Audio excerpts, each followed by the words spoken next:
በስመ አብ ወወልድ ወመንፈስ ቅዱስ አሃዱ አምላክ አሜን። ይህንን መልእክት የምትሰሙ ሁላችሁም በያላችሁበት ሰላም እግዚአብሔር ይብዛላችሁ። የሰላም አምላክ ልዑል እግዚአብሔር ስለዚች ዕለትና ሰዓት ክብርና ምስጋና ውዳሴና አምልኮ ለእርሱ ይሁን። ሥላሴ ማለት ምን ማለት ነው? በዚህ ርዕስ ጥቂት ደቂቃዎችን ስለ ሥላሴ እናያለን። መልእክቱ ለሌሎችም እንዲደርስ ላይክና ሼር ማድረግን አትርሱ። አዳዲስ የሆናችሁና ሰብስክራይብ ያላደረጋችሁም ሰብስክራይብ በማድረግ እንድትጀምሩ በአክብሮት አሳስባለሁኝ። ሥላሴ የሚለው ቃል ከግዕዝ የተገኘ ሲሆን ሰለሰ ከሚለው ሰለሰ ሶስት አደረገ ከሚለው የተገኘ ቃል ነው። የእግዚአብሔርን አንድነትና ሶስትነት ገላጭ ነው። በተለይ ምስጢረ ሥላሴ ተብሎ በሚነገረው በቤተ ክርስቲያን አስተምህሮ የእግዚአብሔርን አንድነትና ሶስትነት እንደሚገባ ተተንትኖ እናገኘዋለን። ሥላሴ የሚለው ቃል በመጽሐፍ ቅዱስ ቃል በቃል ተገልጾ ባይገኝም እግዚአብሔር ማለት ሰውን በመልካችን እንደ ምሳሌያችን እንፍጠር፣ ኑ እንውረድ፣ ቋንቋቸውንም አንዱ የአንዱን ነገር እንዳይሰማ ቋንቋቸውን እንደባልቀው ተብሎ በኦሪት ዘፍጥረት ምዕራፍ 1 ቁጥር 26 እና ኦሪት ዘፍጥረት ምዕራፍ 11 ቁጥር 7 ላይ የተገለጸ ቃል አለ። እንግዲህ ክፍል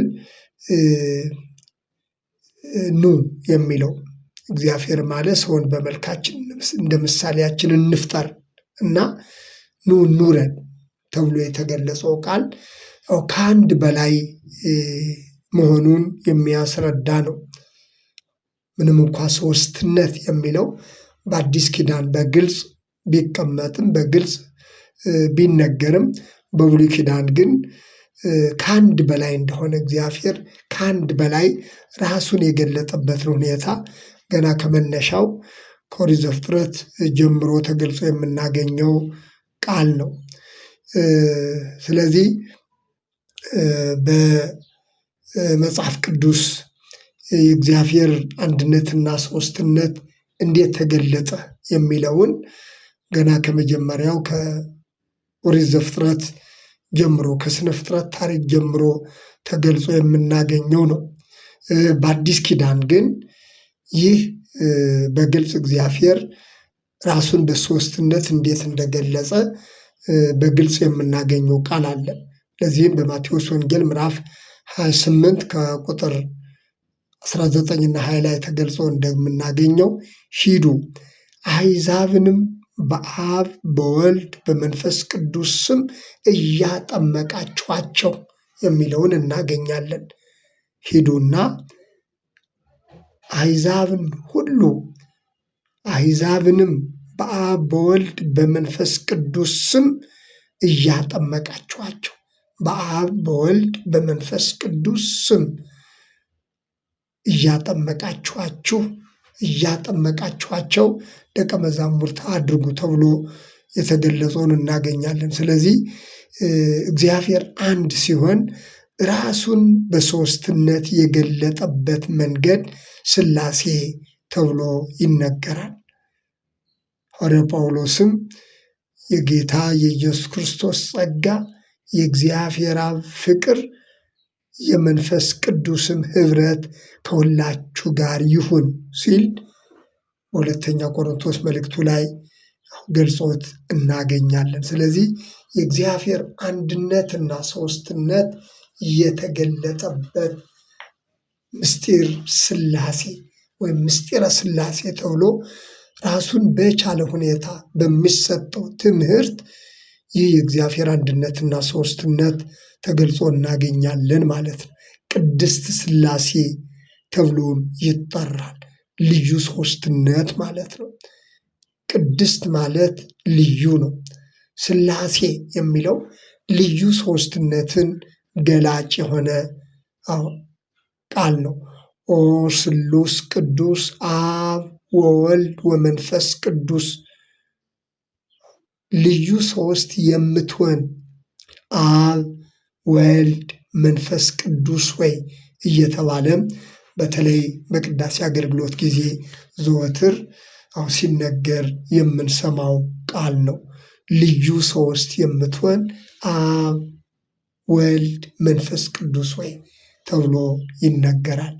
ቅዱስ ቅዱስ ቅዱስ ስሉስ ዘኢይትነገር፣ የማይነገር ቅዱስ ቅዱስ ቅዱስ ሶስት የምትሆን እየተባለም ይመሰገናል። በተለይ ቅዱስ ቅዱስ የሚለው በቅዳሴ አገልግሎታችን ተደጋግሞ የሚነገረው ይህ ቃል በትንቢተ ኢሳይያስ ምዕራፍ 6 ላይ ኢሳይያስ ያየው በራእይ ያየው ይህ ክፍል ቅዱስ ቅዱስ ቅዱስ ተብሎ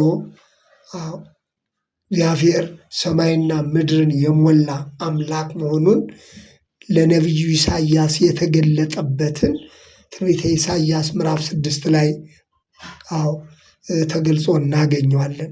እነዚህ ሁሉ የእግዚአብሔርን አንድነትና ሶስትነት የሚገልጹ ናቸው።